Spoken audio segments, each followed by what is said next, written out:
আজ দেখতে দেখতে 12টি বছর পূর্ণ হয়ে গেল। আমার নৈনাস কারণ থেকে কৈলাসে গেছে অর্থ শিক্ষা দীক্ষা নেওয়ার জন্য, এখনো তারা ফিরে এলো না। আমার মনে হচ্ছে নিশ্চয় তাদের কোনো মঙ্গল হয়েছে।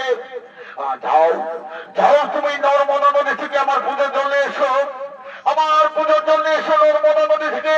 ততক্ষণ আমি ধ্যান করে দেখবো যে আমার পঞ্চপুত্র পরশুরাম আসছে কি না।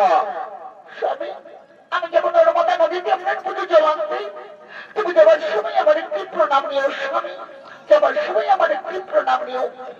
রেণুকা, আজ আমি তোমার প্রণামে খুবই আনন্দ হয়েছি, খুবই খুশি হয়েছি, খুবই আনন্দ হয়েছি।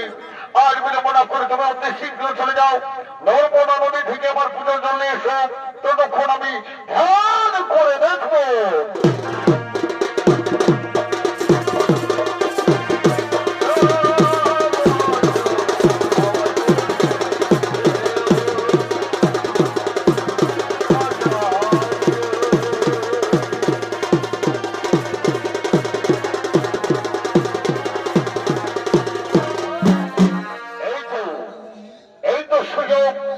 আজ মিথ্যাদেশ করে আমার রেণুকে আমি বলি যে আমার পুজো চালানোর ছেলে না নর্মদা নদীতে।